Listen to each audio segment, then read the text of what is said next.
আজকের দিনের জন্য প্রভুর বাক্য থেকে আমরা প্রথমে পাঠ করি। আজ আমরা যে বাক্য পাঠ করতে চলেছি, যে বাক্য থেকে শিখব, তা লেখা আছে আদি পুস্তক 15 অধ্যায় 7 থেকে 21 পদ। আদি পুস্তক 15 অধ্যায় 7 থেকে 21 পদ। আমি কেরি বাইবেল থেকে পাঠ করছি। আর তাহাকে কহিলেন, যিনি তোমার অধিকারার্থে এই দেশ দিবার জন্য কলদীয় দেশের উর হইতে তোমাকে বাহির করিয়া আনিয়াছেন, সেই সদাপ্রভু আমি। তখন তিনি কহিলেন, হে প্রভু, সদাপ্রভু, আমি যে ইহার অধিকারী হইব তাহা কিসে জানিব? তিনি তাহাকে কহিলেন, তুমি 3 বৎসরের এক গাভী, 3 বৎসরের এক ছাগী, 3 বৎসরের এক মেষ এবং এক ঘুঘু ও এক কপট শাবক আমার নিকটে আনো। পরে তিনি ওই সকল তাহার নিকটে আনিয়া 2 খণ্ড করিলেন এবং এক খণ্ডের অগ্রে অন্য অন্য খণ্ড রাখিলেন, কিন্তু পক্ষীগণকে দ্বিখণ্ড করিলেন না। পরে হিংস্র পক্ষীগণ সেই মৃত পশুদের উপরে পড়িলে অব্রাম তাহাদিগকে তাড়াইয়া দিলেন। পরে সূর্যের অস্তগমন সময়ে অব্রাম ঘোর নিদ্রাগত্র হলেন, আর দেখো তিনি ত্রাসে ও অন্ধকারে মগ্ন হইলেন। তখন তিনি অব্রামকে কহিলেন, নিশ্চয় জানিও, তোমার সন্তানগণ পরদেশে প্রবাসী থাকিবে এবং বিদেশে লোকদের দাস্যকর্ম করিবে ও লোকে তাহাদিগকে দুঃখ দিবে 400 বৎসর পর্যন্ত। আবার তাহারা যে জাতির দাস হইবে আমি তাহার বিচার করিব। তৎপরে তাহারা যথেষ্ট সম্পত্তি লইয়া বাহির হইবে। আর তুমি শান্তিতে আপন পূর্বপুরুষদের নিকটে যাইবে ও শুভ বৃদ্ধাবস্থায় কবর প্রাপ্ত হইবে। আর তোমার বংশের 4র্থ পুরুষ এই দেশে ফিরিয়া আসিবে, কেননা ইমরীয়দের অপরাধ এখনো সম্পূর্ণ হয় নাই। পরে সূর্য অস্তগত ও অন্ধকার হইলে দেখো ধূমযুক্ত চুলা ও অগ্নিময় উল্কা ওই 2 খণ্ডশ্রেণীর মধ্য দিয়া চলিয়া গেল। সেই দিন সদাপ্রভু অব্রামের সহিত নিয়ম স্থির করিয়া কহিলেন, আমি মিশরের নদী অবধি মহানদী ফরাত নদী পর্যন্ত এই দেশ তোমার বংশকে দিলাম। কেনীয়, কনিশীয়, কদমনীয়, হিত্তীয়, পরিশীয়, রফাইয়, ইমোরীয়, কনানীয়, গির্গাসীয় ও জীবসীয় লোকদের দেশ দিলাম। আমেন। প্রার্থনা করি। পবিত্র মঙ্গলময় স্বর্গস্থ পিতা, তোমার ধন্যবাদ, প্রশংসা ও গৌরব করি তোমার মহা অনুগ্রহে। তোমার কতিপয় দাস দাসী তোমার দিনে, তোমার নামে, তোমার গৃহে আমরা একসঙ্গে মিলিত হয়েছি। ও প্রভু, তোমার আরাধনা করার এই যে সুযোগ, কত বড় সুযোগ যে আমরা পেয়েছি, এবং তা সদ্ব্যবহার করার জন্য তুমি যে আমাদেরকে তোমার আত্মা দ্বারা পরিচালনা দান করেছো, তোমার গৃহে আজ আমাদেরকে মিলিত করেছো। এবং প্রভু, তোমার বাক্য শোনার জন্য এখন যে আমরা প্রস্তুত, তাই তোমার ধন্যবাদ করি। প্রভু, তোমার বাক্য আমরা পাঠ করেছি আদি পুস্তক 15 অধ্যায় 7 থেকে 21 পদ, যেখানে প্রভু তুমি তোমার দাস তথা তোমার সন্তান অব্রাহামের সঙ্গে চুক্তি সম্পাদন করেছিলেন। আজ প্রভু যখন অব্রাহামের সঙ্গে সেই চুক্তির স্থাপনকে আমরা পাঠ করেছি এবং উপলব্ধি করতে চলেছি, তুমি আমাদেরকে আশীর্বাদ করো। এই চুক্তি যে কত বড় আত্মত্যাগের চুক্তি, যার মাধ্যমে প্রভু তুমি আমাদের কাছে নিজেকে উৎসর্গ করেছো, আমাদেরকে তোমার আশীর্বাদের সন্তান হওয়ার জন্য, যেন তুমি আমাদের ঈশ্বর হও এবং আমরা তোমার প্রজা হই। এই যে চুক্তি তুমি সম্পন্ন করেছো, এবং চুক্তি লঙ্ঘনের যে অভিশাপ তা তুমি নিজে গ্রহণ করবে বলে শপথ করেছিলে, যে শপথ তুমি যীশু খ্রিস্টে সম্পন্ন করেছো, তা উপলব্ধি করতে আমাদেরকে আশীর্বাদ করো। সঙ্গে সঙ্গে থাকো, যিশু নামে এই প্রার্থনা চাই, আমেন। আমরা বসবো।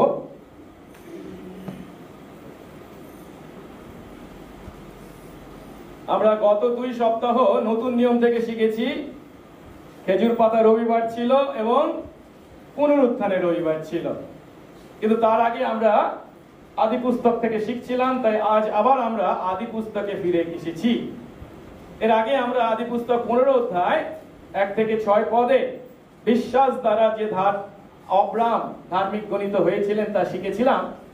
আজকে আমরা তার পরবর্তী অংশ অর্থাৎ 15 অধ্যায় 7 থেকে 21 পদ পাঠ করেছি। আর এখানে আমরা দেখতে পাচ্ছি যে ঈশ্বর অব্রাহামের সঙ্গে চুক্তি করেছেন। এখন বাইবেলে মানুষের সঙ্গে ঈশ্বরের সম্পর্ককে অনেক ক্ষেত্রে বিভিন্ন চুক্তির দ্বারা বর্ণনা করা হয়েছে। তাই মানুষের সঙ্গে ঈশ্বরের সম্পর্কে এই চুক্তি হলো একটি গুরুত্বপূর্ণ বিষয়। আর আমরা বাইবেলে বিভিন্ন ধরনের চুক্তির উল্লেখ দেখতে পাই। যেমন ধরুন, বিভিন্ন মানুষের সঙ্গে তিনি চুক্তি করেছেন। আমরা আদি পুস্তক 6 অধ্যায় পাই তিনি নোহের সঙ্গে চুক্তিতে অবতীর্ণ হয়েছিলেন। আজ আমরা 15 অধ্যায় পাঠ করেছি, 18 পদে দেখতে পাচ্ছি যে সেদিন ঈশ্বর অব্রাহামের সঙ্গে চুক্তি করেছিলেন। আবার আমরা জানি ইসরায়েলের সঙ্গে ঈশ্বর সেই সিনাই পর্বতে চুক্তি করেছিলেন। আবার তার মনের মতো সন্তান দাউদ, তার সঙ্গেও তিনি চুক্তি করেছিলেন। এইভাবে যখন পুরাতন নিয়মে আমরা বিভিন্ন মানুষের সঙ্গে ঈশ্বরকে বিভিন্ন চুক্তিতে উপনীত হতে দেখি, ঠিক একইভাবে পুরাতন নিয়মে আরো দেখতে পাই ভাববাদীরা একটি চুক্তির দিনের আশা করেছেন, সেটা হচ্ছে নতুন চুক্তি। পুরানো চুক্তি থেকে সম্পূর্ণ আলাদা, যে চুক্তিতে তিনি মানুষের হৃদয়ে তার বিধান লিপিবদ্ধ করবেন বলেছেন, সেই দিনে আশা করেছে ভাববাদীরা। আর সেই যে নতুন চুক্তির আশা করেছিলেন ভাববাদীরা, নতুন নিয়মে আমরা দেখতে পাই যিশু যখন তার শিষ্যদের সঙ্গে শেষ ভোজ পালন করেছিলেন, সেই নতুন চুক্তি যে তিনি পূর্ণ করেছেন, স্থাপন করেছেন, তাও আমরা দেখতে পাই যখন তিনি সেই শেষ ভোজকে নতুন চুক্তি বলে বর্ণনা করেছেন। কিন্তু আমরা যখন বাইবেলের চুক্তিকে দেখি, তখন জগতের মাটিতে একটা দেশের সঙ্গে একটা দেশের চুক্তি, বা জগতের মাটিতে কোনো মানুষের সঙ্গে মানুষের চুক্তির সঙ্গে ঈশ্বরের সঙ্গে মানুষের চুক্তির মধ্যে কিছু পার্থক্য আছে। তাই বাইবেলের দৃষ্টিকোণ থেকে যদি আমরা চুক্তির একটা সংজ্ঞা পেতে চাই, চুক্তি কাকে বলে, যখন ঈশ্বর মানুষের সঙ্গে চুক্তি করেন, তার বৈশিষ্ট্য হলো এই চুক্তি ঈশ্বর সম্পূর্ণভাবে তার সার্বভৌম ক্ষমতায় স্থাপন করেন। পৃথিবীর মাটিতে কোনো দেশের সঙ্গে দেশের যখন চুক্তি হয়, বা একটা মানুষের সঙ্গে মানুষের চুক্তি হয়, তখন কি দুজনেই তারা বিভিন্ন শর্ত রাখে এবং তখন সেই সমস্ত উভয়ের শর্তে তারা একমত হন, তখন তাদের মধ্যে চুক্তি হয়। কিন্তু বাইবেলের চুক্তি এই নিয়ম মেনে নয়। ঈশ্বর সার্বভৌম ক্ষমতায় তিনি সমস্ত চুক্তির শর্ত নির্দেশ ঠিক করেন এবং সেই চুক্তি অনুসারে তিনি মানুষের সঙ্গে যখন সম্পর্কে উপনীত হন, তখন তার জন্য তিনি চিহ্ন হিসাবে বা সিল হিসাবে রক্তের বন্ধনী বা মুচলেকা বা বন্ড গ্রহণ করেন, একটা বন্ড করেন, যার মাধ্যমে তিনি সেই সমস্ত মানুষদের সঙ্গে চুক্তি করেন। আর এই চুক্তি হয় সবসময় ঈশ্বর কোন একটা মৃত্যুর বন্ধনী, ডেথ বন্ড বা রক্তের বন্ধনী, বন্ড অফ ব্লাড, তার মাধ্যমে। কেন, একটু পরে আমরা আজকে অব্রাহামের সঙ্গে ঈশ্বর যে চুক্তি করেছিলেন তা আমরা দেখতে চলেছি। যে বৈশিষ্ট্যটা স্পষ্ট সেটা কি, ঈশ্বর তার সার্বভৌম ক্ষমতায় এই চুক্তি মানুষের সঙ্গে করে থাকেন। আজ আমরা যখন 15 অধ্যায়ের 7 পদ থেকে পাঠ করছি, সেখানেও আমরা দেখতে পাচ্ছি যে ঈশ্বর আব্রাহামের সঙ্গে চুক্তি করছেন এবং সেই চুক্তি কি করে স্থাপন করলেন। এটাকে সহজ করে এইভাবে আমরা চিন্তা করতে পারি। ধরুন আমি একটা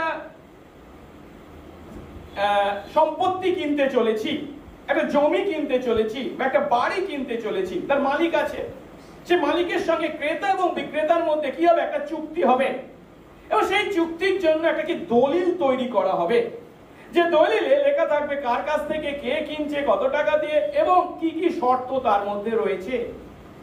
এখন ঈশ্বর এখানে আব্রাহামের সঙ্গে যখন এই চুক্তিতে অবতীর্ণ হচ্ছেন, তখন আজকের দিনে আমাদের কাছে যেটা দলিল লেখা বা দলিল রেজিস্ট্রেশন, সেই কাজ ঈশ্বর একটি অনুষ্ঠানের মাধ্যমে এখানে সাধন করেছিলেন।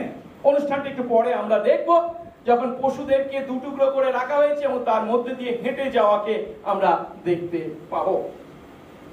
যাই হোক, এখানে এই চুক্তির শুরুটা কিভাবে হলো বা এই চুক্তির অঙ্গীকারটা ঈশ্বর কেন করেছিলেন, আগে প্রথমে সেটা উপলব্ধি করি। 7 পদে ঈশ্বর আব্রাহামকে বলছেন কি, যিনি তোমার অধিকারার্থে এই দেশ দেবার জন্য কলদীয় দেশের উর থেকে তোমাকে বের করে এনেছেন, সেই সদাপ্রভু আমি। অর্থাৎ সদাপ্রভু আব্রাহামকে বলছেন, আমি সেই সদাপ্রভু যিনি তোমাকে এই দেশ মানে কোন দেশে এখন সে আছে, কনান দেশ, তোমার অধিকারে দেবার জন্য কলদীয় দেশ মানে কি সেই ব্যাবিলনের উর থেকে তোমাকে আমি বের করে এনেছি। খুব ভালো কথা, আমরা জানি, এর আগে আমরা দেখেছি ঈশ্বর আব্রাহামকে আহ্বান করেছেন কলদীয় দেশের উর থেকে এবং তাকে কনান দেশে আসতে বলেছিলেন, যেটা আমরা সেই আদি পুস্তক 12 অধ্যায় দেখেছি। এখন সেই প্রতিজ্ঞার কথাই, এই দেশ দেবার কথা এখানে পুনরায় তিনি উল্লেখ করলেন যে আমি তোমাকে এই দেশ দেবার জন্য নিয়ে এসেছি উর দেশ থেকে এখানে। এখন এই কথা শুনে আব্রাহাম তাকে কি বললেন, 8 পদ দেখি। তখন তিনি অর্থাৎ আব্রাহাম বললেন, হে প্রভু সদাপ্রভু, আমি যে এর মানে কি, এই দেশে, এই কনান দেশের অধিকারী হব, তা কিসে জানবো? তুমি বলছো এই দেশ দেবে, সত্যি তুমি তা বলেছো এবং এনেওছো আমাকে, আমি এসেওছি। এখন এই যে দেশ তুমি আমাকে দেবে বলছো বা বলেছো, তা আমি কিভাবে জানবো? এই কথা যখন আব্রাহাম বলছেন, তখন তার মাধ্যমে তিনি কি বলতে চাইছেন, মনের কথাটা কি, আমি এই দেশে এসেছি, ইতিমধ্যে 10 বছর পেরিয়ে গেছে, আমি তোমার কথা মতো এই দেশের দৈর্ঘ্যে প্রস্থে সর্বত্র ঘুরেছি এবং এর অনেক জায়গায় আমার পছন্দ, কিন্তু এর 1 খণ্ড জমি এখনো আমার অধিকার হয়নি। প্রভু, আমি যে তোমার প্রতিজ্ঞাত এই দেশ লাভ করব, কিভাবে তা অধিকার করব? এই যে আমি কিসে জানবো, এই যে প্রশ্ন আব্রাহাম এখানে করেছেন, তার মধ্যে বলতে চাইছেন আমি কিসে জানবো। এর দ্বারা যে আব্রাহাম ঈশ্বরের প্রতিজ্ঞার প্রতি অবিশ্বাস প্রদর্শন করেছেন, না, তা নয়। আমি বিশ্বাস করি তুমি যখন বলেছো এই দেশ আমাকে দেবে, অবশ্যই তুমি তা দেবে, কিন্তু এই প্রতিজ্ঞার প্রতি যে তিনি অবিশ্বাস করছেন তা নয়, বলছে বিশ্বাস করেছেন। শুধু বিশ্বাস করা নয়, কেবল বিশ্বাস করা নয়। এখানে আব্রাহাম কি চাইছেন, তুমি তা পূর্ণ করবে আমি জানি, কিন্তু আমি জানতে চাই কিভাবে তুমি তা পূর্ণ করবে। অর্থাৎ আমি যেটা বিশ্বাস করেছি তোমার কথায়, সেই বিশ্বাসটাকে একটু দৃঢ় করতে চাই। অর্থাৎ আমি এমন কিছু পেতে চাই তোমার কাছ থেকে, যার দ্বারা আমার এই বিশ্বাসটা দৃঢ় হবে যে হ্যাঁ, তুমি এই দেশ আমাকে দেবে বলেছো এবং অবশ্যই তুমি আমাকে দেবে। এটাকে কার সঙ্গে তুলনা করব? এই অধ্যায়ের প্রথম অংশে, 15 অধ্যায়ের প্রথম অংশে 1 থেকে 6 পদে আমরা দেখেছিলাম একই ধরনের কথা, মনে পড়ে নিশ্চয়ই আপনাদের। সেখানে আমরা কি দেখেছিলাম না, ঈশ্বর আব্রাহামের কাছে বলেছিলেন কি, তুমি মহাজাতির পিতা হবে, তোমার থেকে মহাজাতি উৎপন্ন হবে। এখন অব্রাহাম তা বিশ্বাস করেছেন যে হ্যাঁ, আমি মহাজাতির পিতা হব, তুমি যেমন বলেছো। তুমি এর আগে বলেছো সে 12 অধ্যায় 1 পদে তোমার থেকে এক মহাজাতি উৎপন্ন হবে। 13 অধ্যায় বলেছো ধূলির ন্যায় আমার বংশধর হবে। হ্যাঁ, আমি সব বিশ্বাস করি, আমি বিশ্বাস করেছি। কিন্তু কিন্তু ঈশ্বর কিভাবে সেই প্রতিজ্ঞা পূর্ণ করবেন, এটাই হচ্ছে অব্রাহামের চিন্তা। তিনি যে অবিশ্বাস করছেন যে তুমি মহাজাতির পিতা হবে বলেছো, কিন্তু আসলে হবো না, আমি তো বিশ্বাস করি না, তা না, আমি বিশ্বাস করেছি, অবশ্যই বিশ্বাস করেছেন তিনি। কিন্তু সেই প্রতিজ্ঞা কিভাবে বাস্তবায়িত করবেন সে বিষয়ে অব্রাহাম ঈশ্বরের কাছে জানতে চেয়েছিলেন। কেন? কারণ সেই দেশের সংস্কৃতি ছিল নিঃসন্তান পিতামাতারা তাদের গৃহের দাসদের মধ্যে যে কোনো একজনকে দত্তক পুত্র হিসাবে গ্রহণ করতে পারত। কেন? এই নিঃসন্তান পিতামাতার মৃত্যু হলে যে দাসকে দত্তক পুত্র হিসাবে গ্রহণ করা হয়েছে সেই পরবর্তীকালে আইনসঙ্গত উত্তরাধিকারী হতে পারত। তাই অব্রাহাম মনে মনে ভাবছে কি, ও তুমি আমাকে মহাজাতির পিতা করবে, হ্যাঁ করবে, কিন্তু কিভাবে? ও আমি যাকে দত্তক নিয়েছি সেই দম্বেশক থেকে আনা ইলিয়েশর, সেই তাহলে আমার উত্তরাধিকারী হবে, আর তার মাধ্যমেই তুমি মহাজাতির পিতা হওয়ার এই প্রতিজ্ঞা পূর্ণ করবে, তাই কি? যেটা অব্রাহাম 2-3 পদে বলেছিলেন। অব্রাহাম বললেন, হে প্রভু সদাপ্রভু, তুমি কি দেবে? আমি তো নিঃসন্তান হয়ে প্রয়াণ করছি, মানে মারা যাচ্ছি, এবং এই দম্বেশকীয় ইলিয়েশর আমার গৃহের অধিকারী, এই ধনাধিকারী। আর অব্রাহাম বললেন, দেখো তুমি আমাকে সন্তান দিলে না, এবং আমার গৃহজাত একজন আমার উত্তরাধিকারী হবে। এ কথার মানে কি? আমরা বলতে চাইছি, ও তুমি আমাকে মহাজাতির পিতা করবে, আমি তো বিশ্বাস করি, এবং কিভাবে করবে? ও আমার যে ধনাধিকারী আছে দম্বেশক থেকে আনা ইলিয়েশর, সেই হবে, তার মাধ্যমেই তুমি আমাকে এই প্রতিজ্ঞা পূর্ণ করবে, তাই তো? কিভাবে পূর্ণ করে? বোঝা যাচ্ছে? তখন ঈশ্বর তাকে স্পষ্ট ভাষায় কি উত্তর দিয়েছিলেন 4 পদে? তখন দেখো তার কাছে সদাপ্রভুর এই বাক্য উপস্থিত হলো, ওই ব্যক্তি মানে কি, এই দম্বেশকের ইলিয়েশর তোমার উত্তরাধিকারী হবে না, কিন্তু কে? যে তোমার ঔরসে জন্মাবে সেই তোমার উত্তরাধিকারী হবে। মানে বুঝতে পারছি, ঈশ্বর বলেছেন মহাজাতির পিতা হবে, অব্রাহাম বিশ্বাস করেছে, কিন্তু কিভাবে পিতা হবে? দম্বেশকের ইলিয়াসের মাধ্যমে কি? ঈশ্বর বলেন কি, না, তোমার ঔরসে জন্মাবে, তোমার এবং সারার মাধ্যমে যে জন্মগ্রহণ করবে সেই তোমার উত্তরাধিকারী, তার মাধ্যমেই তুমি মহাজাতির পিতা হবে। ঠিক একইভাবে এখানেও ঈশ্বর কি বলছেন? ঈশ্বর বলছেন যে তোমাকে এই দেশ আমি দেওয়ার জন্য উর থেকে নিয়ে এসেছি।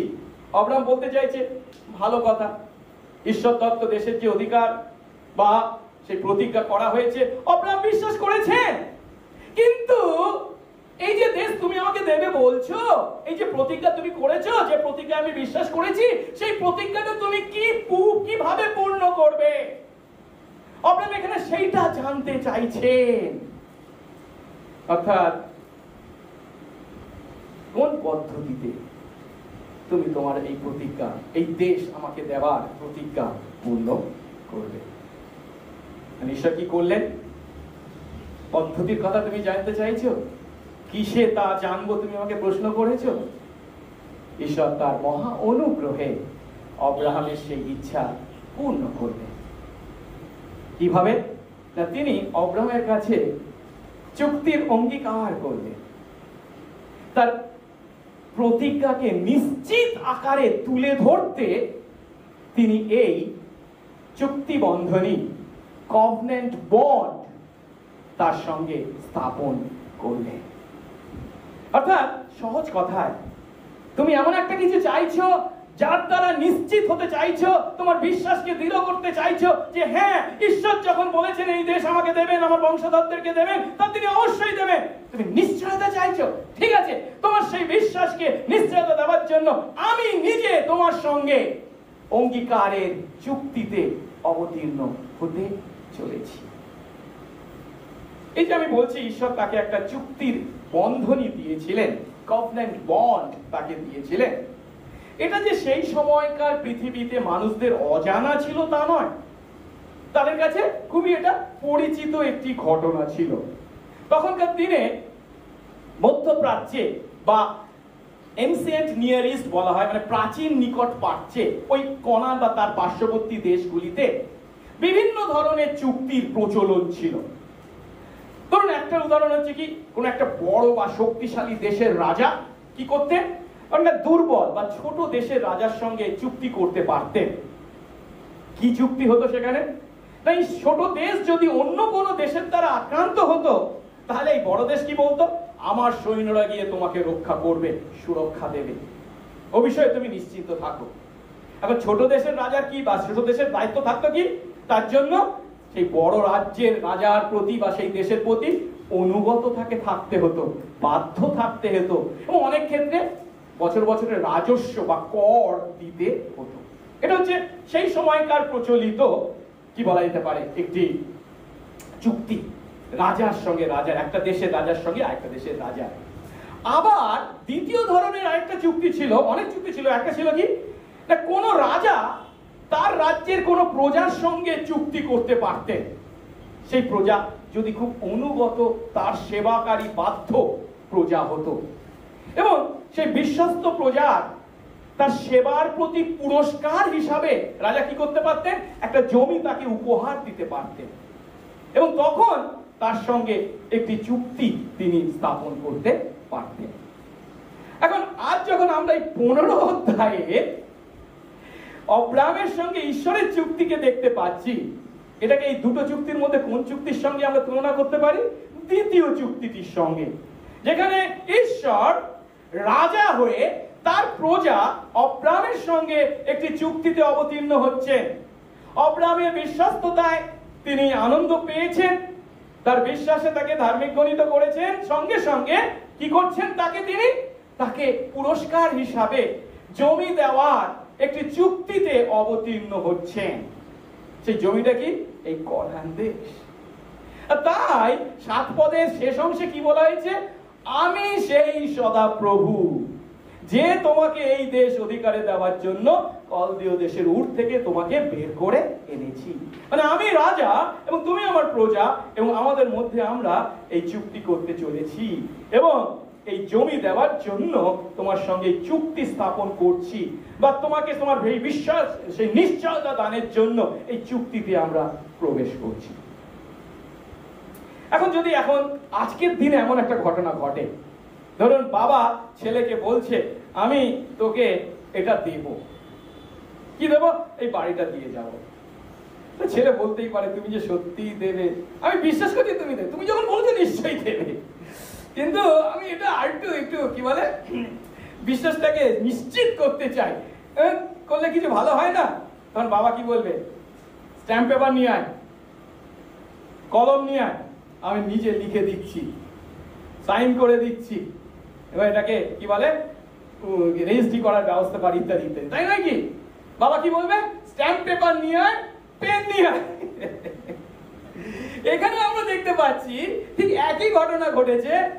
তুই বলছিস, অব্রাহামকে বলছে, অব্রাহাম তুমি বলছো যে এই দেশ তুমি আমাকে দেবে, বিশ্বাস করেছো, কিন্তু এর একটা নিশ্চয়তা চাইছো, ভালো কথা, স্ট্যাম্প পেপার নিয়ে আয়। তখনকার দিনে স্ট্যাম্প পেপার বা কালির ব্যবস্থা কি ছিল? তিনি কি আনতে বললেন?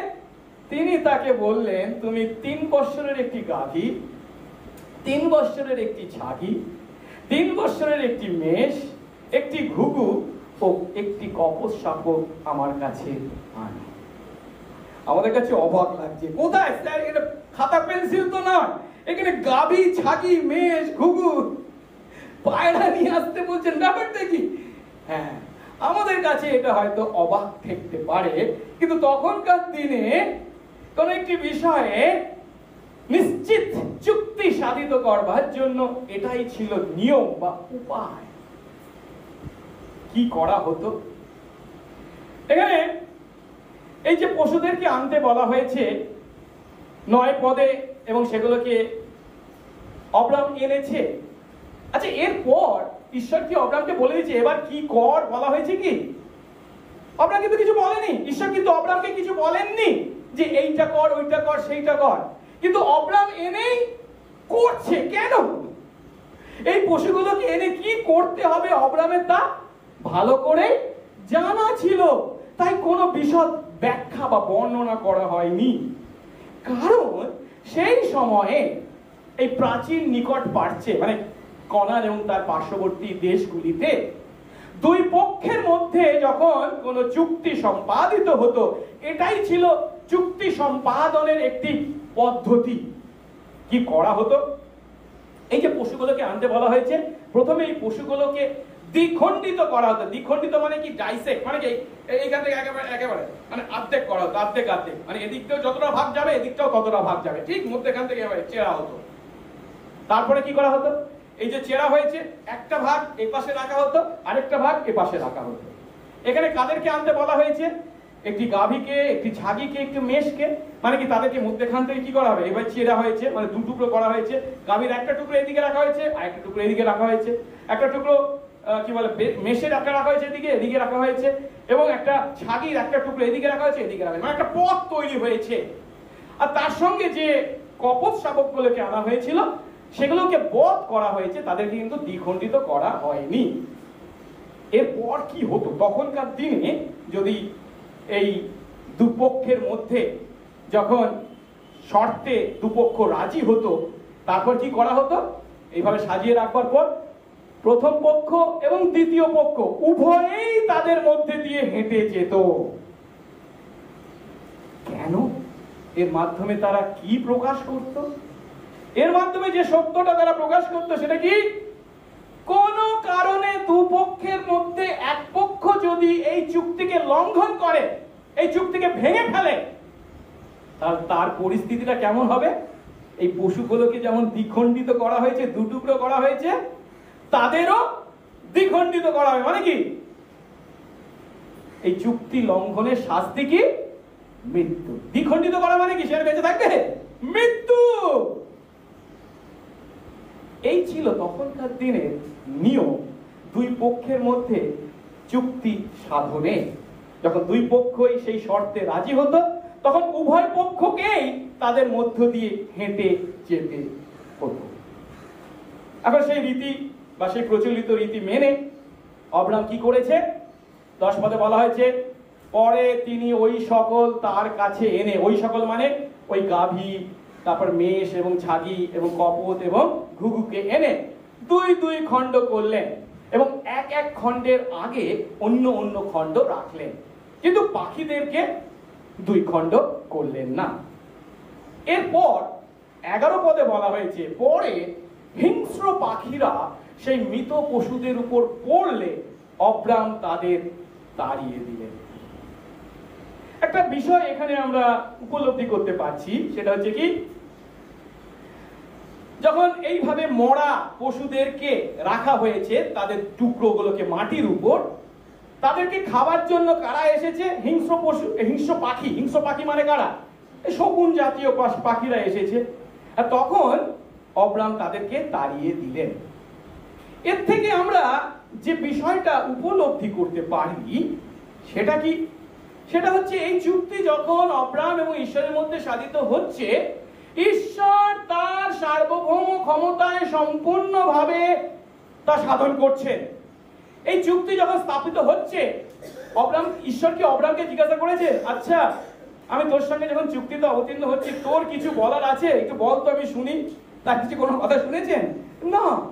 তার পরিবর্তে ঈশ্বর এই চুক্তি করছেন অব্রামের সঙ্গে এবং তাকে নিশ্চয়তা দিচ্ছেন যে অবশ্যই তিনি এই দেশ তাকে দেবেন, এবং এই চুক্তি যদি লঙ্ঘিত হয় তার জন্য অব্রামের কিছু করণীয় নেই, তাকে কিছু শপথ করতে হবে না, বরঞ্চ কে? ঈশ্বর বলছেন, আমি শপথ করছি যে সেই চুক্তির মূল্য আমি দেব। একটু পরে আরো স্পষ্ট করে আমরা দেখব। এখন এটা যেটা বিষয় সেটা হচ্ছে কি, এই চুক্তিতে অব্রামের কিছুই করণীয় নেই, শুধু একটাই কাজ তিনি করেছেন। সেটা কি? যে সমস্ত শকুনরা এসেছিল সেই কি বলে টুকরোগুলো খেতে, তাদেরকে কেবল দূর করে দিয়েছেন, আর তিনি কোনো অংশগ্রহণ এর মধ্যে করেননি। আরো স্পষ্ট করে তার কোনো অংশগ্রহণ যে নেই, 12 পদে স্পষ্ট করে বলা হচ্ছে কি, পরে সূর্যের অস্তগমন সময়ে অব্রাম ঘোর নিদ্রাগত হলেন, আর দেখো তিনি ত্রাসে ও অন্ধকারে মগ্ন হলেন। তাকে ঘুম পাড়ানো হয়ে গেছে, এবং হচ্ছে কি তিনি ত্রাসে অন্ধকারে মগ্ন হয়েছে। অর্থাৎ এরপর যা ঘটতে চলেছে তার মধ্যে অব্রামের কিছুই করার নেই। তিনি শুধু পশুগুলোকে টুকরো করে রেখেছেন ঈশ্বরের কথা মতো, এবং যারা এসেছিল সেগুলোকে বাধা দিতে তাদেরকে দূর করেছেন। এই পর্যন্তই অব্রামের কাজ, আর অব্রামের এতে কোনো অংশ নেই। এরপর আমরা দেখতে পাচ্ছি অব্রাম ঈশ্বরকে কি প্রশ্ন করেছেন, তুমি যে আমাকে এই দেশ দেবে তা আমি কিসে জানবো? এই যে কিসে জানবো, সেই প্রশ্নের ঈশ্বর উত্তর দিচ্ছেন। এই দেশের যে অব্রাম অধিকারী হতে চলেছেন, কিভাবে অধিকারী হবেন তার বর্ণনা 13 পদে। তখন তিনি অর্থাৎ ঈশ্বর অব্রামকে বললেন, নিশ্চয় জেনো তোমার সন্তানরা পরদেশে প্রবাসী থাকবে এবং বিদেশি লোকদের দাস্যকর্ম করবে ও লোকে তাদের দুঃখ দেবে। কত বছর পর্যন্ত? 400 বছর পর্যন্ত। আবার তারা যে জাতির দাসী হবে, আমি সেই জাতির বিচার করব, তারপরে তারা যথেষ্ট সম্পত্তি নিয়ে বের হবে। অর্থাৎ ঈশ্বর এখানে কি বলছেন? ঈশ্বর বলছেন এই প্রতিজ্ঞা পূর্ণতায় দেরি আছে, কিন্তু এই প্রতিজ্ঞা পূর্ণতায় বিলম্ব হলেও অব্রামের আশাহত হওয়ার কোনো প্রয়োজন নেই। তাই ঈশ্বর অব্রামকে কি বলছেন, এই প্রতিজ্ঞার পূর্ণতা অব্রাহামের জীবনে নয়, তার জীবিত থাকাকালীন নয়, কিন্তু কখন পূর্ণ হবে? তার উত্তরাধিকারীদের জীবনে পূর্ণ হতে চলেছে। কেন? 400 বছরের জন্য বলা হচ্ছে তার বংশধরেরা অন্য দেশে কৃতদাস হয়ে বা দাস্যকর্ম করবে, কিন্তু সেই 400 বছর অতিক্রান্ত হওয়ার পর অব্রাহামের উত্তরাধিকারীরা বা বংশধররা যথেষ্ট সম্পত্তি নিয়ে সেই দেশ থেকে বেরিয়ে আসবে, উদ্ধার পাবে। এবং কোথায় আসবে? এই দেশে, এই কনান দেশ তারা অধিকার করবে। আর আমরা ভালো করেই জানি এই যে কথা ঈশ্বর বলেছিলেন বা প্রতিজ্ঞা করেছিলেন তা তিনি পুঙ্খানুপুঙ্খভাবে পূর্ণ করেছেন। 430 বছরের মিশরের দাস্যকর্ম করবার পর ঈশ্বর তাদেরকে বের করে এনেছিলেন অনেক সম্পত্তি নিয়ে, এবং এই কনান দেশের অধিকারী করেছিলেন, যেটা যাত্রা পুস্তক 12 অধ্যায় 40-41 পদে বলা হয়েছে। ইসরায়েল সন্তানরা 430 বছর মিশরে প্রবাস করেছিল। সেই 430 বছরের শেষে ওই দিনে সদাপ্রভুর সমস্ত বাহিনী মিশর দেশ থেকে বের হল। এর অর্থ কি? এর অর্থ ঈশ্বর অব্রামকে বলেছেন তোমাকে এই দেশ দেব। অব্রাম জানতে চেয়েছেন কিসে জানবো যে তুমি আমাকে এই দেশ দেবে, এই বিষয়ে আমি নিশ্চয়তা চাই।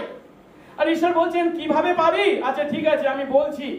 যেদিন এই প্রতিজ্ঞা পূর্ণ হবে সেই দিন যদিও তোর দেখার সুযোগ থাকবে না। কেন? কেউ তো 400 বছর ধরে বেঁচে থাকতে পারে না। এখন এই যে প্রতিজ্ঞা ঈশ্বর অব্রামের প্রতি করেছেন, আমরা যেন এই প্রতিজ্ঞাকে কেবল উপরে উপরে চিন্তা না করি। উপরে উপরে এই প্রতিজ্ঞার প্রথম কিস্তির পূর্ণতা, ফার্স্ট ইনস্টলমেন্টের পূর্ণতাটা হবে, তার জন্য অনেক সময় লাগবে। 400 বছর। ফার্স্ট ইনস্টলমেন্টের যে পূর্ণতা সেটা হবে কতদিন বছর? 400 বা 430 বছর পরে। তাই ঈশ্বর এখানে যেটা স্পষ্ট করে বলছেন যে সেই প্রথম কিস্তির পূর্ণতা তথা প্রতিজ্ঞাত দেশের অধিকারের জন্য দীর্ঘকাল অপেক্ষার সময় অতিক্রান্ত হবে, এবং তা যথেষ্ট কষ্টভোগ করার পরে ঘটবে। দাস্যকর্ম মানে ভালো কাজ নয়, ভালো পরিস্থিতি নয়। 400 বছরের বন্দী দশা, 400 বছরের কৃতদাসত্ব তাদের ভোগ করতে হবে। তারপর তার বংশধরেরা এই দেশের অধিকারী হবে। এর থেকে একটা বিষয় স্পষ্ট, এই দেশ ঈশ্বর অবশ্যই আব্রাহামকে বা তার বংশধরদেরকে দেবেন, কিন্তু তার পাওয়ার জন্য আগে তাদেরকে কষ্ট ভোগ করতে হবে, তো তারপর তারা সেই গৌরবে প্রবেশ করবে। এর থেকে যে সত্যটা আজ বিশ্বাসী আমরা উপলব্ধি করি, একই কথা কিন্তু বিশ্বাসী আমাদের জন্য প্রযোজ্য। পৌল এবং বার্নাবা যখন তাদের প্রথম মিশনারি যাত্রা করেছিলেন এবং তাদের প্রচারের মাধ্যমে যে সমস্ত অবিশ্বাসীরা বিশ্বাসী হয়েছিলেন, পৌল ও বার্নাবা তাদেরকে স্মরণ করিয়ে দিয়ে কি বলেছিলেন জানেন? প্রেরিত 14:22 পদ, যেতে যেতে তারা মানে পৌল ও বার্নাবা শিষ্যদের মন সুস্থির করলেন এবং তাদের আশ্বাস দিতে লাগলেন। কেন? যেন তারা বিশ্বাসে স্থির থাকে। এই যে বিশ্বাসে স্থির থাকে, কিভাবে তারা বিশ্বাসে স্থির থাকবে? কি বললেন তাদেরকে? বললেন কি? অনেক ক্লেশের মধ্য দিয়ে আমাদের ঈশ্বরের রাজ্যে প্রবেশ করতে হবে। ঈশ্বরের রাজ্যে প্রবেশ একেবারে নিশ্চিত, কিন্তু অনেক ক্লেশের মধ্য দিয়ে আমাদেরকে যেতে হবে। এখানে আব্রাহামকে ঈশ্বর যে কথা বলছেন, প্রথমে তাদের কষ্ট ভোগ, তারপরে সেই গৌরব ভোগ, ঠিক একইভাবে এই সত্য বিশ্বাসী আমাদের জন্য প্রযোজ্য। এখন আব্রাহামের জীবনে যদি এই কথাকে একটু ভালো করে চিন্তা করি, আব্রাহামের প্রতি কি ঘটেছিল? আমরা জানি আব্রাহাম এই পৃথিবীর মাটিতে কত বছর? 175 বছর বেঁচেছিলেন, এবং সেই 175 বছরে তিনি যথেষ্ট আশীর্বাদ ভোগ করেছেন, জাগতিক আশীর্বাদ যাদেরকে আমরা চিন্তা করতে পারি, এবং শান্তিতে তার মৃত্যুও হয়েছিল। তিনি তার জীবনে যথেষ্ট পরিমাণে ঈশ্বরের আশীর্বাদ ভোগ করেছেন, কিন্তু তার প্রতি ঈশ্বরের প্রতিজ্ঞার বেশিরভাগ বিষয়টাই তার কবরের এপারে পূর্ণ হয়নি। এই যে দেশের প্রতিজ্ঞা, কনান দেশের অধিকার, তিনি কি মৃত্যুর আগে লাভ করেছেন? তারপরে তার ছেলে ইসাক আসবে, তারপরে যাকব আসবে, যাকবের বংশধররা মানে তার ছেলেরা যাবে সেই মিশরে, এখানে কত বছর? 400 বছরের কাটাবে, তারপর ফিরে এসে তারপর এই দেশের অধিকার হবে। আব্রাহামকে একটা সত্য তার জীবনে উপলব্ধি করতে হয়েছিল, আর সেটা কি? তার প্রতি যে দেশের প্রতিজ্ঞা করা হয়েছিল তা এই জগতের কোন দেশ নয় প্রকৃত অর্থে। তাহলে কি দেশ? স্বর্গদেশ। ঈশ্বর যদিও আব্রাহামের প্রতি জীবিত অবস্থায় খুবই ভালো ব্যবহার করেছিলেন, অনেক আশীর্বাদ করেছিলেন, কিন্তু আব্রাহামের প্রতি ঈশ্বরের মুখ্য ও শীর্ষ আশীর্বাদ তার কবরের ওপারে অপেক্ষা করছিল। খ্রিস্ট বিশ্বাসী যদি আমরা হয়ে থাকি, আমরা যদি মনে করি কবরের এপারে সমস্ত আশীর্বাদ ভোগ করব, তাহলে আমরা ভুল করছি। আমাদের প্রতি ঈশ্বরের শ্রেষ্ঠ আশীর্বাদ আসলে কিন্তু আব্রাহামের ন্যায় কবরের ওপারে অপেক্ষা করে রয়েছে। আজ এই সত্য আমাদের প্রতি একইভাবে প্রযোজ্য। এখন এখানে এই পৃথিবীর মাটিতে আমরা ঈশ্বরের অনেক আশীর্বাদ ভোগ করতে পারি, ঠিক কথা। ঈশ্বর নিশ্চয়ই আমাদেরকে আশীর্বাদ করেন, তার সন্তান আমরা। কিন্তু সবসময় যে সত্যটা মনে রাখবো, ঈশ্বরে আমাদের প্রতি আশীর্বাদের শ্রেষ্ঠ আশীর্বাদ তা কিন্তু এখনো আসেনি, তা আমাদের জন্য অপেক্ষা করে আছে। দুঃখের বিষয় কি জানেন? আজকের দিনে বিভিন্ন মণ্ডলীতে বিভিন্ন প্রচারকদেরকে আমরা দেখতে পাই, যারা বিশ্বাসীদের জন্য শুধু আশীর্বাদ মানে কি পৃথিবীর মাটিতে মৃত্যুর পূর্বেই ভোগ করবার কথা বলে। আর আমরা যদি তাদের ন্যায় একই মৃত্যুর আগেই তা এই পৃথিবীর মাটিতে ভোগ করার আশা করি, তার মানে কি জানেন? ওপারের জন্য আমাদের কোনো আশা নেই। এই পৃথিবীর মাটিতে আমরা কদিন বেঁচে থাকবো? 60, 70, 80, 90, 100। কিন্তু জানেন, ওপারে আমাদের অনন্তকাল কাটাতে হবে। এই জগতের মানুষের সঙ্গে বিশ্বাসী আমাদের পার্থক্য কি? তারাও তো এই পৃথিবীর মাটিতে আশীর্বাদ পাওয়ার জন্য, সুখ ভোগ করবার জন্য সর্বস্ব চেষ্টা চালিয়ে যাচ্ছে। তাদের ওপারের জন্য কোনো চিন্তা নেই। কেন? ওপারে তাদের বিশ্বাসই নেই। খ্রিস্ট বিশ্বাসী আমরা তা নই, আমরা সম্পূর্ণ তাদের বিপরীত। যাই হোক, এবার আমরা দেখি এই যে ঈশ্বর অব্রাহামকে বলছেন তুমি তোমার জীবনে বা পার্থিব জীবনে এই আশীর্বাদ ভোগ করতে পারবে না, তার জন্য অপেক্ষা, দীর্ঘ অপেক্ষা। কিন্তু কেন দীর্ঘ অপেক্ষা? তুমি বা তোমার বংশধররা এখনই তা ভোগ করতে চলেছ, পারবে না। এই কনান দেশের অধিকার এখনই তোমরা পাবে না, অপেক্ষা করতে হবে, দীর্ঘকালের অপেক্ষা, 400 বছরের বেশি সময়ের অপেক্ষা, যে দেশে গিয়ে তাদেরকে থাকতে হবে, দাসত্বকর্ম করতে হবে। কেন? তার উত্তর ঈশ্বর 16 পদে দিচ্ছেন, আর তোমার বংশের চতুর্থ পুরুষ এই দেশে ফিরে আসবে। কারণটা কি? এতদিনের অপেক্ষার কারণটা কি? ইমোরীয়দের অপরাধ এখনো সম্পূর্ণ হয়নি। হ্যাঁ, অব্রাহাম বা তার বংশধররা এখনই সেই দেশের অধিকার পাচ্ছে না। তার কারণ হলো কি? ঈশ্বরের দয়া বা ঈশ্বরের করুণা। আর ঈশ্বরের এই দয়া বা করুণা তার সৃষ্ট সমস্ত মানুষের প্রতি রয়েছে, শুধুমাত্র তার সন্তানদের প্রতি তা নয়। এখানে এখন কনানে যারা বসবাস করছে তারা কারা? ইমোরীয়। আর বলছেন প্রভু যে এই ইমোরীয়দেরকে যে আমি এই দেশ থেকে উৎখাত করে তোমাকে বা তোমার বংশধরদের দেব, তা আমি করতে পারি না। কেন? এখনো তাদের পাপ বা অপরাধ সম্পূর্ণ হয়নি। শুধু তাই নয়, যে ইমোরীয়রা এখন এদেশে বাস করে তারা তো তোমারই বন্ধু। এর আগে 14 অধ্যায়ে দেখেছিলাম যখন লোটকে ধরে নিয়ে গেছিল, লোটকে উদ্ধার করবার জন্য আব্রাহাম যখন যাত্রা করেছিলেন, তার বন্ধুরা যারা ছিল তারা কারা ছিল? বলা হয়েছে 14 পদে, 14 অধ্যায় 13 পদে, একজন পলাতক ইব্রিয় আব্রাহামকে সমাচার যখন দিয়েছিল, ওই সময় তিনি স্কুলের ভাতা, আনেরের ভাতা, ইমোরীয় মমরির এলন বলে বাস করছিলেন। তারা, এই ইমোরীয়রা কি আব্রাহামের সহায় মানে কি? বন্ধু ছিল। এখন যারা এখন কনানে বাস করছে সেই ইমোরীয়রা, তারা চূড়ান্ত পাপ বা অপরাধ করেনি এবং তারা আব্রাহামের বন্ধু বলে কথা। তাহলে কি ঈশ্বর বিনা কারণে সেই ইমোরীয়দের উচ্ছেদ করতে পারেন? তাদেরকে উচ্ছেদ করে দিয়ে আব্রাহাম বা তার বংশধরদেরকে সেই দেশ দিতে পারেন না। তাই আব্রাহামের প্রতি ঈশ্বর যে দেশ দেওয়ার জন্য প্রতিজ্ঞা করেছেন, সেই প্রতিজ্ঞার পূর্ণতার জন্য কত বছরের অপেক্ষা? 400 বছরের অপেক্ষার প্রয়োজন। কেন?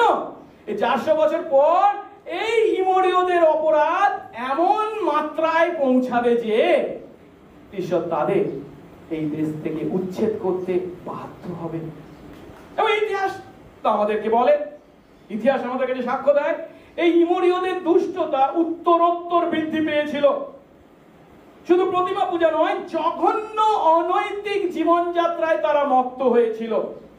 400 বছরের সময় ছিল তাদের পরিবর্তিত হওয়ার, কিন্তু তারা পরিবর্তিত হয়নি।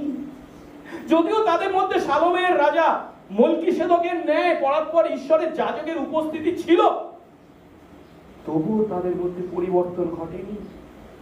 তাদের সেই জঘন্য অনৈতিক জীবনযাত্রার চূড়ান্ত আকারকে আমরা আদি পুস্তক 19 অধ্যায় গিয়ে দেখতে পাবো। লোটের সঙ্গে দেখা করবার জন্য ঈশ্বরের যে দূতরা এসেছিল, তাদের প্রতি সেই সদম গমোরার মানুষরা কি করতে চেয়েছিল? বলা হয়েছে, আজ রাতে যে দুজন তোমার বাড়িতে এলো তারা কোথায়? তাদের বের করে আমাদের কাছে আনো, আমরা তাদের পরিচয় নেব। বাইবেলে পরিচয় নেওয়া বা টু নো, হিব্রু ভাষায় যে শব্দটাকে ব্যবহার আদা, তার মানে শুধুমাত্র তোমার নাম ঠিকানা কি, কোথায় থাকো, এই পরিচয় নয়। এর অর্থ সেই পুরুষদের সঙ্গে সদম গমোরার পুরুষরা সমকামিতা করার ইচ্ছা প্রকাশ করেছে, যৌন সঙ্গম করতে চেয়েছে। মানে কতখানি তাদের অধঃপতন ঘটেছিল যে এমন কাজ পর্যন্ত করেছিল।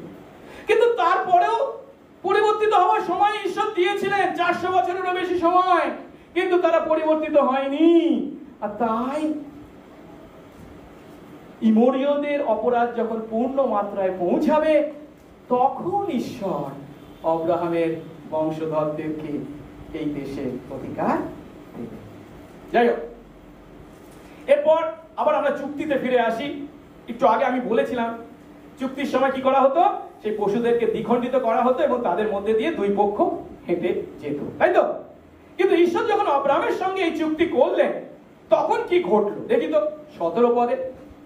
পরে সূর্য অস্ত গেলে, সূর্য ডুবে গেছে, অন্ধকার হলে কি বলা হচ্ছে, দেখো ধূমযুক্ত চুলা ও অগ্নিময় উল্কা সেই দুই খণ্ড শ্রেণীর মধ্যে দিয়ে চলে গেল।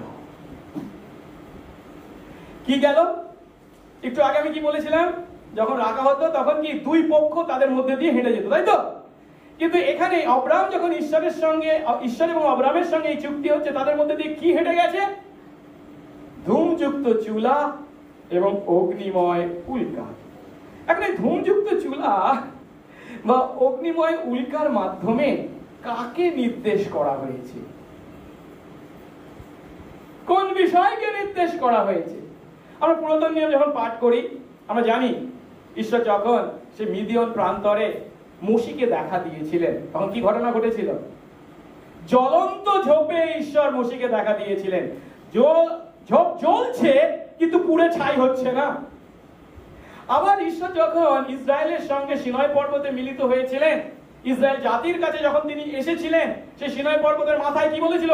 ধোঁয়া পূর্ণ হয়ে গেছিল এবং আগুন। শুধু তাই নয়, যে ইসরায়েলকে তিনি প্রান্তরের মধ্য দিয়ে 40 বছর ধরে নেতৃত্ব দিয়ে এগিয়ে নিয়ে গেছিলেন, তখন তাদের মধ্যে ঈশ্বরের উপস্থিতি ছিল কিসের মাধ্যমে? মেঘস্তম্ভ এবং অগ্নিস্তম্ভ, ধোঁয়া এবং আগুনের কথা বলা হয়েছে।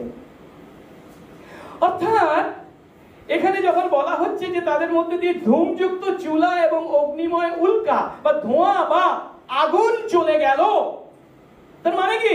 সেই খণ্ডগুলির মধ্যে দিয়ে কে হেঁটে গেলেন? স্বয়ং ঈশ্বর হেঁটে গেলেন। আর প্রশ্ন, কেন এই দ্বিখণ্ডিত প্রাণীদের মধ্যে দিয়ে ঈশ্বর হেঁটে গেলেন? তার উত্তর 18 পদে দেওয়া হয়েছে।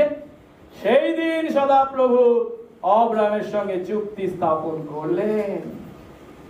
আর কি বললেন?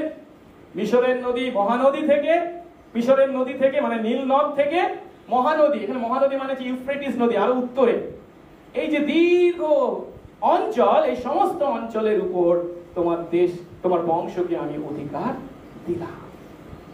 অর্থাৎ সহজ কথায় ঈশ্বর যখন হেঁটে গেলেন সেই দ্বিখণ্ডিত প্রাণীদের মধ্যে দিয়ে, তখন তার মাধ্যমে কি করলেন? আব্রাহামের সঙ্গে তিনি চুক্তি সই করলেন, তিনি স্বাক্ষর করলেন, সিল মারলেন। কেন? এই পশুদের দুটুকরো করে তাদের মধ্যে দিয়ে হেঁটে গিয়ে চুক্তিতে অংশগ্রহণকারীরা তাদের জীবনকে জামানত রাখত। অর্থাৎ এই চুক্তির শর্ত যদি ভঙ্গ করা হতো, তার প্রতিফল হিসাবে নিজের ক্ষতি সাধন করতে, সেলফ ম্যালেডাক্টরি, তারা অঙ্গীকারবদ্ধ হতো। এই পদ্ধতি ইসরায়েলে এই যে প্রথম হয়েছে, শেষ হয়েছে, এরপরে আর কখনো ছিল না তা কিন্তু নয়। জীরমিত ভালোবাসীর সময় পর্যন্ত এই পদ্ধতি ইসরায়েলের মধ্যে প্রচলিত ছিল। ঈশ্বরের সঙ্গে ইসরায়েল যখন কোনো চুক্তি করেছে, সেই চুক্তির জন্য তারাও দ্বিখণ্ডিত পশুর মধ্যে দিয়ে হেঁটে গেছে।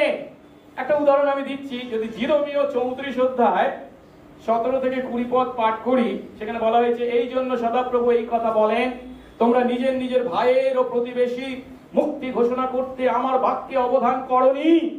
অতএব সদাপ্রভু বলেন, দেখো আমি তোমাদের বিরুদ্ধে খড়গ, মহামারী ও দুর্ভিক্ষের মুক্তি ঘোষণা করছি। আমি তোমাদের পৃথিবীর মধ্যে সমস্ত রাজ্যে ভেসে বেড়াবার জন্য সমর্পণ করব। ঈশ্বর ইসরায়েলকে শাস্তি দিতে চলেছেন, জিহুদাকে শাস্তি দিতে চলেছেন। কেন? কারণ তারা ঈশ্বরের সঙ্গে যে চুক্তি করেছিল সেই চুক্তি লঙ্ঘন করেছিল। কি চুক্তি করেছিল? 18 পদ বলছে কি, যে লোকেরা আমার চুক্তি লঙ্ঘন করেছে, যারা আমার সামনে চুক্তি করে সেই চুক্তির কথা পালন করেনি, তারা যখন চুক্তি করেছিল কিভাবে করেছিল? গোবৎসকে 2 খণ্ড করে তার মধ্য দিয়ে তারা গমন করেছে, আমি তাদেরকে সমর্পণ করব। অর্থাৎ সেই দ্বিখণ্ডিত পশুদের মধ্যে দিয়ে তারা হাঁটার ন্যায় সেই চুক্তি তারা করেছিল। জিহুদার অধ্যক্ষরা, জেরুসালেমের অধ্যক্ষরা, নপুংসকরা, যাজকরা, দেশের সমস্ত প্রজা, যারা গোবৎসের 2 খণ্ডের মধ্যে দিয়ে গমন করেছে, ঈশ্বরের সঙ্গে সাথে চুক্তি সাইন করেছে, তাদেরকে আমি তাদের শত্রুদের হাতে ও প্রাণনাশে সচেষ্ট লোকদের হাতে সমর্পণ করব। তাতে তাদের সব মৃতদেহ আকাশের পাখিদের ও ভূমির পশুদের খাদ্য হবে। অর্থাৎ সহজ কথায় জিরেমীয় ভাববাদীর সময়ও এই একই পদ্ধতির কথা উল্লেখ করে চুক্তি লঙ্ঘনকারী প্রজাদের প্রতি ঈশ্বরের শাস্তি ঘোষণা করা হয়েছে। ঠিক একইভাবে এখানে অব্রাহামের সঙ্গে ঈশ্বর যখন চুক্তি করছে, তখন সৃষ্টিকর্তা ঈশ্বর নিজেকে তার সৃষ্ট মানুষের সঙ্গে রক্তের চুক্তিতে আবদ্ধ করেছেন। অব্রাহামের কাছে তিনি বলছেন, তোমার কাছে এই যে প্রতিজ্ঞা করেছি, এই যে দেশ দেব আমি প্রতিজ্ঞা করেছি, এই বাক্যের পূর্ণতার জন্য সর্বশক্তিমান ঈশ্বর আমি অঙ্গীকার করছি। অর্থাৎ এই চুক্তিকে পূর্ণ করবার জন্য আমার প্রাণ দিতে হলেও আমি রাজি আছি। এর মাধ্যমেও যদি অব্রাহাম নিশ্চয়তা না পান, আর কিসের মাধ্যমে পাবেন? এখানে অব্রাহামের কাছে ঈশ্বর প্রতিজ্ঞা করছেন এবং সেই প্রতিজ্ঞাকে নিজের ক্ষতি সাধন করা, নিজের মৃত্যুর দ্বারা শপথের মাধ্যমে মুদ্রাঙ্কিত করেছেন। তিনি তার সার্বভৌমত্ব অব্রাহামের সঙ্গে চুক্তি করেছেন, তার সার্বভৌমত্বের শর্ত নির্ধারণ করেছেন, তার সার্বভৌমত্বে চুক্তি লঙ্ঘন বা চুক্তি পূরণের জন্য নিজেকে পর্যন্ত বলীকৃত করবার জন্য শপথ করেছেন। তার মাধ্যমে এই চুক্তিকে তিনি মুদ্রাঙ্কিত করেছেন। কিন্তু একটা বিষয় আমাদের অবাক করে, সেটা কি? সেই সময়কার চুক্তির বাহ্যিক আনুষ্ঠান যখন সম্পাদিত হতো, তখন কি বলেছিলাম? সে দু টুকরো করা পশুদের মধ্যে দিয়ে কাকে এক পক্ষ কি হাঁটতো না, উভয় পক্ষকেই হাঁটতে হতো। কিন্তু ঈশ্বর যখন অব্রাহামের সঙ্গে চুক্তি করছেন, আমরা কাকে দেখলাম? কেবল সে ধোঁয়া এবং আগুনের মাধ্যমে কে হেঁটে গেছেন? কেবল ঈশ্বর হেঁটে গেছেন, অব্রাহাম হাঁটেননি। অব্রাহাম তো ঘুমোচ্ছে, শুয়ে আছে। আর এর থেকে যে বিষয়টা পরিষ্কার তা কি? এই চুক্তির শপথ কেবলমাত্র ঈশ্বর গ্রহণ করেছেন। অব্রাহামকে এই চুক্তি লঙ্ঘনের অভিশাপ গ্রহণ করবার জন্য শপথ গ্রহণ করতে দেওয়া হয়নি। কেন? নিশ্চয়ই বিষয়টা আমাদের কাছে খুবই সহজ এবং স্পষ্ট। যদি অব্রাহামও এই দ্বিখণ্ডিত পশুদের মধ্যে দিয়ে হেঁটে যেতেন, ঈশ্বর আছেন এবং অব্রাহামও যদি হেঁটে যেতেন, তার অর্থ কি হতো? তার অর্থ হতো, যদি এই চুক্তি লঙ্ঘিত হতো, যা খুবই স্বাভাবিক, মানুষ তার পাপের দ্বারা এই চুক্তি লঙ্ঘন করতেই পারে, খুব সহজেই ভেঙে যেতে পারে। আর সেই লঙ্ঘনের ফলস্বরূপ কি? সেই লঙ্ঘনের শাস্তি হিসাবে মৃত্যু ছিল কার? অব্রাহাম তথা তার বংশধর তথা মানুষ আমাদের। আমরা সবাই মরতে বাধ্য হতাম। আর আমরাই যদি মরে যেতাম, তাহলে অব্রাহামের সঙ্গে ঈশ্বর এই যে চুক্তি করেছেন, তার সন্তানদেরকে সেই প্রতিজ্ঞাত দেশ দেওয়ার জন্য যে অধিকার, সে প্রতিজ্ঞা তা কি কোনোদিন পূর্ণ হতো না। তাই এই চুক্তিতে অব্রাহামকে বা মানুষকে অংশ নিতে দেওয়া হয়নি। অর্থাৎ যদিও এই চুক্তি ঈশ্বর এবং অব্রাহামের মধ্যে সম্পাদিত হয়েছে, ঠিক কথা, কিন্তু এই চুক্তির শর্ত নির্বাচনে অব্রাহামকে কোনো সুযোগ দেওয়া হয়নি। এমনকি এই চুক্তি লঙ্ঘনের অভিশাপ বা শাস্তি গ্রহণের শপথ করতেও অব্রাহামকে কোনো ক্ষমতা বা সুযোগ দেওয়া হয়নি। ঈশ্বর তার আপন সার্বভৌম ক্ষমতায় অব্রাহামের সঙ্গে এই চুক্তি করেছেন। কিন্তু লক্ষ্য করার বিষয় হলো, ঈশ্বর তো সার্বভৌম, তিনি সর্বশক্তিমান, তিনি মানুষের উপরে তো চাপিয়ে দিতে পারতেন, অব্রাহামের উপর চাপিয়ে দিতে পারতেন, কিন্তু তিনি তা করেননি। অব্রাহামকে বলেছেন পশুদের জোগাড় কর, দ্বিখণ্ডিত কর, এবং অব্রাহাম সেই সমস্ত শকুনদেরকে তাড়িয়ে দিয়েছেন। অর্থাৎ তিনি নিজে এই চুক্তি করেছেন, অব্রাহামকে জানিয়েছেন, আমাদেরকে জানিয়েছেন। শুধু তাই নয়, নিজে মরতে পর্যন্ত রাজি হয়ে নিজের ক্ষতি সাধন করে সেই শপথের মাধ্যমে তিনি এই চুক্তির পূর্ণতা আনয়ন করবেন বলেছেন, অঙ্গীকার করেছেন। এবং সেই অঙ্গীকারের কথা অব্রাহামকে তথা আমাদেরকে জানিয়েছে। এর দ্বারা এই চুক্তির প্রতিটি প্রতিজ্ঞা পূর্ণ করার দায়িত্ব ঈশ্বর স্বয়ং গ্রহণ করেছে।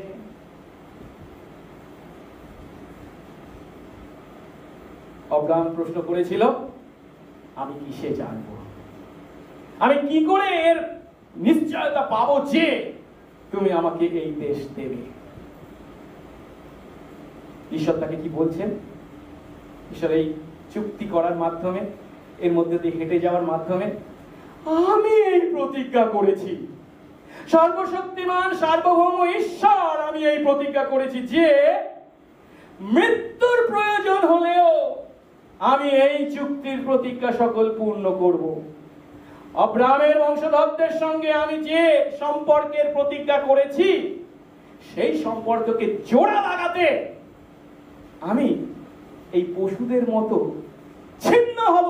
এই পশুদেরকে যেমন দুটুকরো করা হয়েছে বা মারা হয়েছে, আমি মরতেও রাজি আছি। কে বলছেন এই কথা? ঈশ্বর, সর্বশক্তিমান ঈশ্বর। আর ঈশ্বর তার এই প্রতিজ্ঞা যীশু খ্রিস্টে পূর্ণ করেছে। কারণ যীশু খ্রিস্টে এই অনাদি অনন্ত ঈশ্বর মানব প্রকৃতি গ্রহণ করেছেন এবং অব্রাহামের সেই বংশধর আমরা যে চুক্তি ভঙ্গ করেছিলাম ঈশ্বরের সঙ্গে চুক্তি, তার পরিবর্তে সেই চুক্তি ভঙ্গের জন্য সেই সন্তান আমাদের যে মৃত্যু পাওনা ছিল, যীশু খ্রিস্ট সেই ক্রুশের উপর চুক্তি ভঙ্গের অভিশাপ নিজে গ্রহণ করেছেন।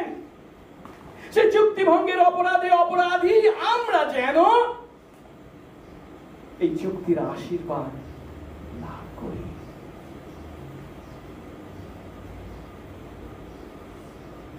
সত্যি যীশু খ্রিস্ট, আমরা চুক্তি ভঙ্গ করেছিলাম। আমরা সেই কনান দেশের অধিকার, চূড়ান্ত অর্থে যা স্বর্গদেশের অধিকার লাভের জন্য ঈশ্বরের সঙ্গে যে সম্পর্কে অবতীর্ণ হওয়া প্রয়োজন ছিল, আমাদের পাপের দ্বারা তাকে ছিন্ন করেছিলাম।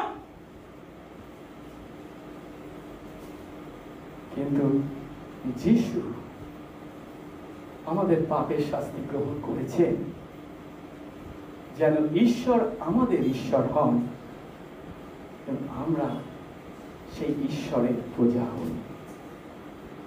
তাই যতবার আমরা প্রভুর ভোজে অংশ নিই ততবার আমরা কি ঘোষণা করি?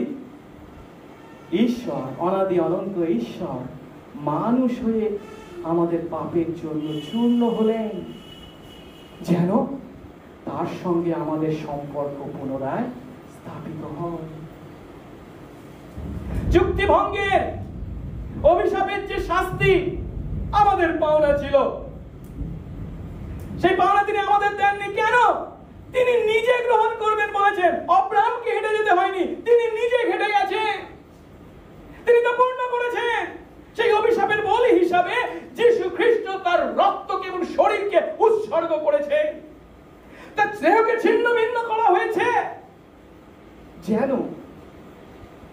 অব্রাহামের প্রতি ঈশ্বর এই যে প্রতিজ্ঞা করেছিলেন তা পূর্ণ হয়। যিশু নিজেকে উৎসর্গ করে এই চুক্তি ভঙ্গকারী ঈশ্বরের সন্তান আমাদেরকে এই চুক্তির মধ্যে নিয়ে এসেছেন, ঈশ্বরের সঙ্গে সম্মিলিত করেছেন। তাই যিশু যখন তার শিষ্যদের সঙ্গে শেষ ভোজ পালন করেছিলেন, প্রথমে কি বলেছিলেন? সেই রুটি নিয়ে নাও, খাও, এ আমার শরীর যা তোমাদের জন্য দেওয়া হয়েছে। পরে সেই পান পাত্র গ্রহণ করলেন এবং বললেন কি, এ থেকে পান করো, কারণ এ আমার রক্ত, নতুন চুক্তির রক্ত, যা অনেকের জন্য, তার সন্তানদের জন্য, তাদের সন্তানদের পাপ মোচনের জন্য, পাপ ক্ষমার জন্য পাঠিত হয়। আমাদের প্রভু এমন, তিনি প্রতিজ্ঞা করেন, পুঙ্খানুপুঙ্খভাবে তা পূর্ণ করেন। আর এই সত্য থেকে আমরা যে সত্যে উপনীত হই তা হলো আব্রাহাম ঈশ্বরে বিশ্বাস করেছিলেন। 15 অধ্যায় 1 থেকে 6 পদে আমরা দেখেছিলাম। আর তাই ঈশ্বর তার পক্ষে সেই বিশ্বাসকে কি করেছিলেন? ধার্মিকতা বলে গণনা করেছিলেন। কিন্তু আমাদেরকে মনে রাখতে হবে, এই যে বিশ্বাস, যাকে ধার্মিকতা বলে ঈশ্বর গণনা করলেন, এর কারণ আব্রাহাম যে নিখুঁত মানুষ ছিলেন তাই তার বিশ্বাসকে ধার্মিকতা বলে গণনা করা হয়েছে তা নয়। এই আব্রাহামকে আমরা দেখেছি কিভাবে তার নিজের স্ত্রীকে নিজের বোন বলে পরিচয় দিয়েছে, মিথ্যা কথা বলেছে, বারে বারে তা করেছে। সেজন্য সে যে নিখুঁত ছিল তাই তার বিশ্বাসকে ধার্মিক গণনা বলে ধরা হয়েছে তা নয়। পরিবর্তে এই যে বিশ্বাস আব্রাহাম করেছিলেন, কাতে? সেই ঈশ্বরে বিশ্বাস করেছিলেন যে ঈশ্বর যীশু খ্রিস্টে নিজে চুক্তি লঙ্ঘনের অভিশাপ বহন করতে চলেছেন।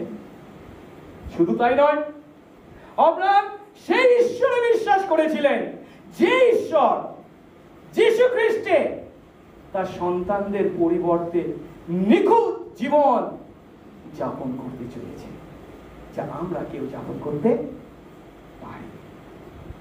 তাই এই বিশ্বাসকে আমরা হয়তো বিশ্বাস করি বলে অনেক চিৎকার চেঁচামেচি করতে পারি, কিন্তু শুধু বিশ্বাস করাটা গুরুত্বপূর্ণ বিষয় না। আপনি কাকে বিশ্বাস করছেন, আপনার বিশ্বাসের পাত্রটাকে, সেটাই হলো সব থেকে গুরুত্বপূর্ণ বিষয়। আব্রাহাম সেই ঈশ্বরে বিশ্বাস করেছিলেন যিনি যীশু খ্রিস্টের চুক্তি লঙ্ঘনের অভিশাপ নিজে বহন করেছেন। সেই ঈশ্বরে বিশ্বাস করেছিলেন যিনি যীশু খ্রিস্টের তার সন্তানদের পরিবর্তে নিখুঁত জীবন যাপন করেছিলেন। আর তাই সেই যীশু খ্রিস্টের দ্বিতীয় আগমনের পূর্বে এই পৃথিবীর মাটিতে যত লোক তাদের পাপের জন্য অনুতপ্ত হয় এবং সেই যিশুকে, সেই ঈশ্বরে বিশ্বাস করে, তারা সকলেই আব্রাহামের ন্যায় ঈশ্বরের দৃষ্টিতে ধার্মিক গণিত হয়। শুধু তাই নয়, আব্রাহাম তার জীবনে ঈশ্বরের এই আশীর্বাদের প্রথম চুক্তির পূর্ণতা তার জীবৎকালে দেখতে পাননি। কনান দেশের অধিকার তার বংশধররা পেয়েছিল অনেক বছর পর, কিন্তু আব্রাহাম এই চুক্তির চূড়ান্ত আশীর্বাদ, স্বর্গরাজ্যের আশীর্বাদ, তা তিনি অবশ্যই লাভ করেছেন, যার উদ্দেশ্যে তিনি জীবনের শেষ দিন পর্যন্ত দৌড়েছিলেন।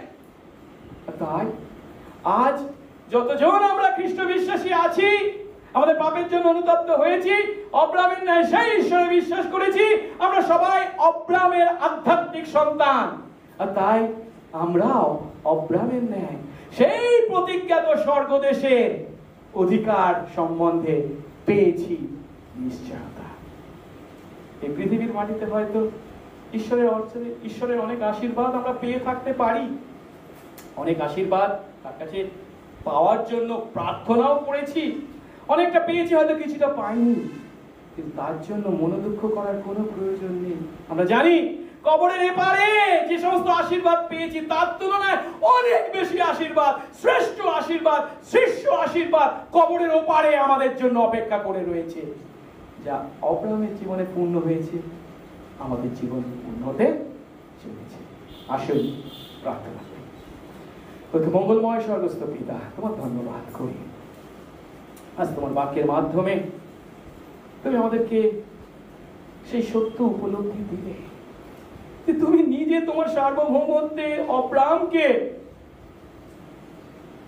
সেই দেশের অধিকারের প্রতিজ্ঞা সম্বন্ধে নিশ্চয়তা দিতে সেই চুক্তিতে অবতীর্ণ হয়েছিলে। এবং প্রভু, তুমি সেই চুক্তি যখন তোমার আপন সার্বভৌমত্বে সাধন করেছো, কেবল তুমি সেই চুক্তি লঙ্ঘনের অভিশাপ বহন করবার শপথ করেছো, এমনকি নিজের মৃত্যুকেও পর্যন্ত তার জন্য বেছে নিতে তুমি দ্বিধা করনি। আর শুধুই যে সেটা শপথ ছিল তা নয়, তা পূর্ণ মাত্রায় তুমি যীশু খ্রিস্টে তা সম্পন্ন করেছো, যার ফলস্বরূপ আজ আমরা তোমার সন্তান হওয়ার সুযোগ পেয়েছি। অব্রাহামের সন্তান, আধ্যাত্মিক সন্তান আমরা, সেই স্বর্গরাজ্যের প্রতিজ্ঞার নিশ্চয়তা লাভ করেছি। ধন্য তুমি, ধন্য তোমার প্রেম। জীবনের প্রতিটা দিন তোমার প্রেমকে স্মরণ করে তোমার প্রতি কৃতজ্ঞতায় জীবনযাপন করতে আশীর্বাদ করো। যিশু নামে এই প্রার্থনা চাই, আমেন।